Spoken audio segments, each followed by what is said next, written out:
channel. I'm here in the banana farm. So we will show you guys what's inside here. It's my first time also to be here in banana farm. Let's check it out.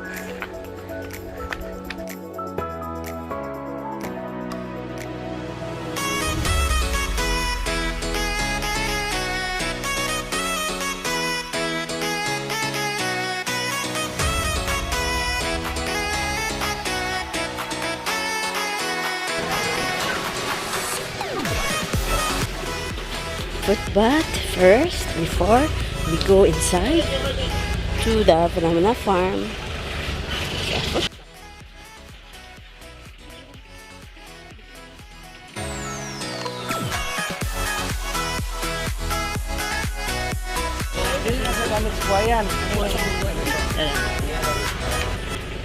we have our farm, banana farm tour with our Filomeno Flores and Sons Incorporated manager, Engineer Born Flores. Nga block sa block 1 ni hulog ka og 380,000 sa 1.8.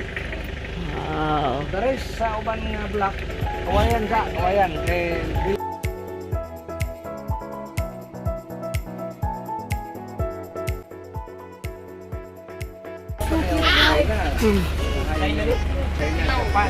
Uncle Boy, naibog ito ng banana. It's green pa man. It's not ripe. So, ito po. Ready na po siyang i-harvest kasi may white na po siya natago. Ito po, ready na po siyang i-harvest kasi may white tag yung ito po yung A few moments later. hi! Hello guys!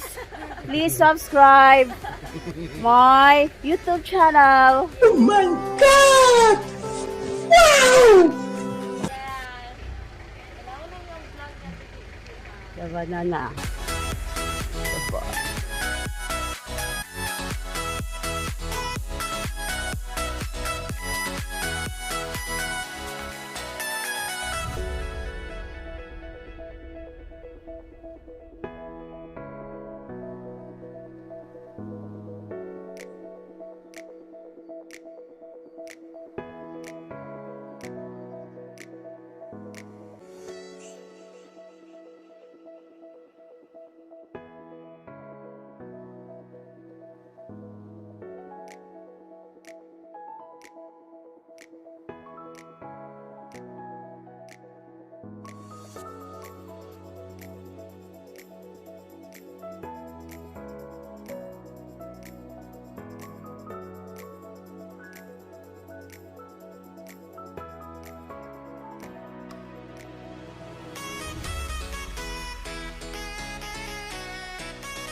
Gold. 14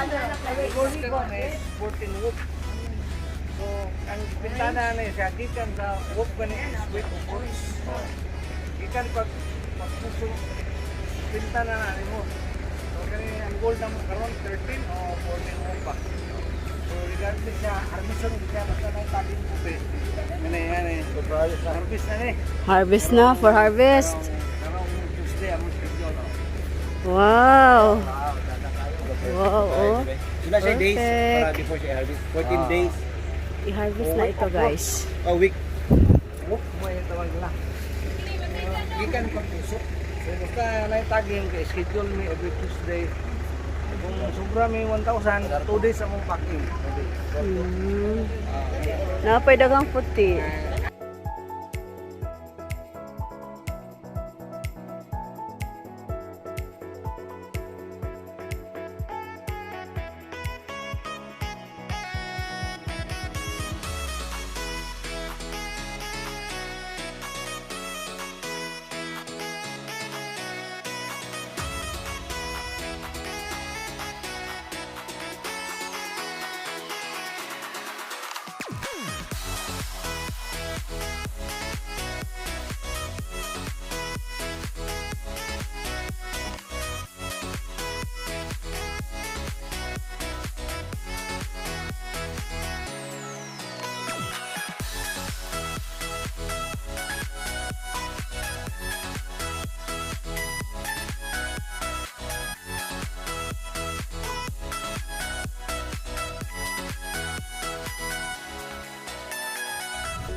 kahoy.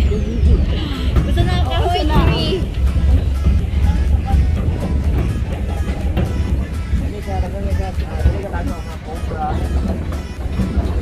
Oh, enjoy yung mga kids. Tuyok-tuyok ni sa banana plantation. Sa Flores. 10 hectares banana farm, guys. There. So as you can see, so may ready na for harvest. Export po itong mga banana, guys.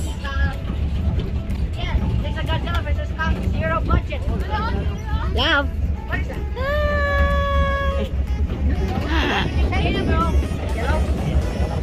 Hi guys. Hi guys. Hi guys. Hi guys. Thank you for watching, guys. Shout out to Uncle Boy Flores, our FFSI manager, for the fruit in the farm, in the banana farm, and also to my relatives, Flores family. Oh, bye bye bye. See you next time. Mwah.